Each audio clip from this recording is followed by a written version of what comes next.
Señal directa. Estamos de regreso en esta primera emisión de Señal Informativa y como siempre nos da mucho gusto recibir en este espacio a los profesionales de la salud porque sabemos que son temas que son de utilidad para nuestros radioescuchas, para nuestros televidentes, y en esta ocasión vamos a hablar de insuficiencia renal en los niños. Y para ello nos acompaña en el estudio la doctora Ana Alejandra Echeverría Solís. Ella es nefróloga pediatra. ¿Cómo está, doctora? Muy buenos días. Buenos días. Todo un tema de la insuficiencia renal, y muchas veces como padres nos preguntamos qué podemos hacer precisamente para evitar o para disminuir el riesgo de una enfermedad de este tipo en nuestros niños. ¿Cómo se puede detectar? ¿Desde dónde viene? ¿En qué tenemos que estar atentos y alertas los padres, doctora? Mira, la principal causa de enfermedad renal crónica en niños es las malformaciones de las vías urinarias. Estas se pueden detectar desde manera prenatal con ultrasonidos obstétricos, pero los pacientes que tienen infecciones urinarias frecuentes, que las pueden presentar desde recién nacidos durante toda la vida de preescolares, escolares, adolescentes, pero generalmente las asociadas a malformaciones de las vías urinarias se presentan en los menores de 6 meses de edad, ¿sí? Y son frecuentes.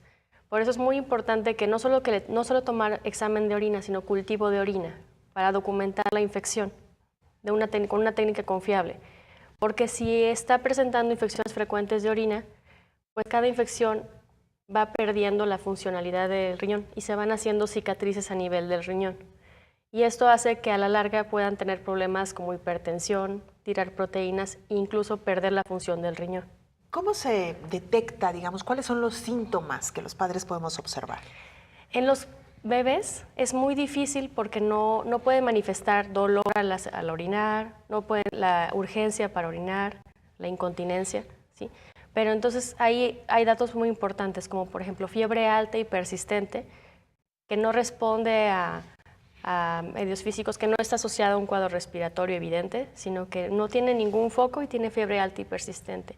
En esos casos sí es importante tomarle un examen de orina y un cultivo de orina, ¿sí? Previo a cualquier inicio de antibiótico, para que de esa manera se documente y en caso de ser una infección de orina, darle tratamiento oportuno y dirigido de acuerdo al germen que tiene y al antibiótico que esto es muy importante, ¿no? Porque desafortunadamente en México estamos muy habituados a que una infección pues va el antibiótico o ahora incluso con la receta los médicos dan el antibiótico sin que sea o sin que exista un cultivo previo para saber qué es lo que hay que atacar, ¿no? Exactamente. Sobre todo ahorita que hay mucha resistencia a los antibióticos. Entonces, es muy importante saber cuál es el germen, porque hay gérmenes típicos y atípicos, y cuál es la sensibilidad del antibiótico, para saber qué sigue y cómo se va a estudiar el paciente, y documentar de manera confiable que realmente tiene una infección de orina. ¿Qué tan frecuentes son estos casos?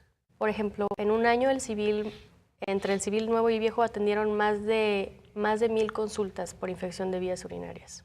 Cuando no se trata de una malformación congénita y se trata de infecciones urinarias, ¿por qué un niño puede contraer una infección urinaria? ¿Qué sucede? ¿Qué hay en el entorno, en el ambiente que le produce una infección urinaria? Si se descartan si se presenta en mayores de 3 años y no hay ninguna alteración anatómica que cause infección, generalmente son por los hábitos.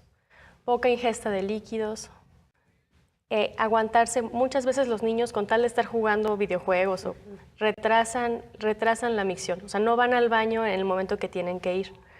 Entonces, no tomar la suficiente agua, aguantarse, limpiarse, en vez de que se limpien de adelante hacia atrás, se limpian de atrás hacia adelante, usar ropa de licra o muy apretada, leggings, ¿no? que no permitan adecuada ventilación, solo que favorece las infecciones. Muchas veces corrigiendo esos hábitos ya no hay infección, pero hay que tener en cuenta que si el paciente se está orinando en la ropa durante el día y en la noche, entonces sí hay que ver algún trastorno de la vejiga que hay que investigar.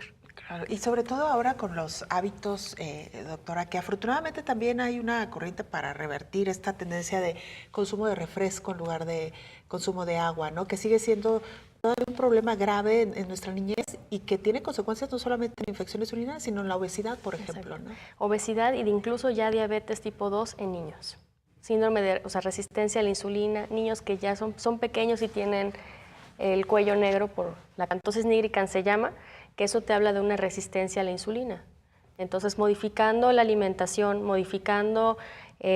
suprimiendo la cantidad de refrescos y de alimentos procesados, todo lo que venga en la tiendita, Claro. adiós. Para que consumiendo adecuada cantidad de frutas, de verduras, una dieta saludable y haciendo ejercicio, eso disminuye, o sea, eso ya elimina la resistencia a la insulina y la probabilidad de tener diabetes.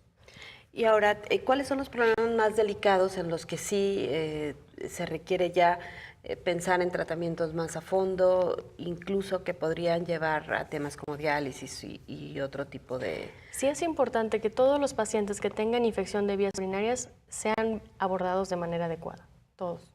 Sobre todo aquellos que sean de infecciones urinarias recurrentes. Se requieren estudios como ultrasonido, un cistograma miccional, un gammagrama con demesima, todo dependiendo de, ahora sí que cada paciente se individualiza, ¿sí? Porque sí se requieren estudios a fondos para ver si hay algún tipo de malformación que requiera corrección quirúrgica o no, o incluso protección para que no haya mayor daño a nivel del riñón y que no hagan cicatrices renales, que es la principal causa que los lleva hacia la estadio terminal, o sea, hacia la diálisis, hemodiálisis. Y sí se puede, si se detecta a tiempo con muchas enfermedades, ¿se puede prevenir la insuficiencia renal aun cuando se trata de malformaciones genéticas?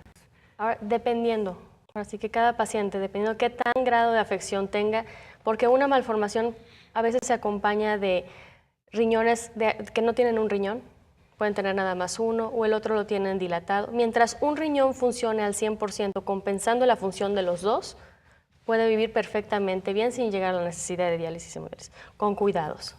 ¿Sí? Claro. Y en el tema de precisamente de la donación de órganos, ¿en qué situación estamos respecto a los niños, doctora? Jalisco es un lugar en donde sí hay cultura de donación de órganos, pero yo creo que aún así falta. Sí, es muy importante que se promueva la donación de órganos porque todavía tenemos muchos pacientes que están en diálisis, hemodiálisis y que no son candidatos a recibir un órgano por parte de sus papás porque no son compatibles o porque tienen diabetes o obesidad o alguna otra situación que les impide donar a sus hijos. Entonces hay una lista de espera aún muy larga tanto de adultos como de niños. Y en niños más o menos Centro Médico de Occidente trasplanta 60 trasplantes al año en niños y más o menos como 300 en adultos aproximadamente por año. Entonces sí es importante y a pesar de eso, sí hay lista de espera. Tremendo. Doctora, muchísimas gracias por habernos acompañado y tendremos oportunidad de invitarla de nueva cuenta. Es la doctora Ana Alejandra Echeverría, nefróloga pediatra. Con esto llegamos al final de esta primera emisión. Gracias por habernos acompañado. Lo esperamos de nueva cuenta el día.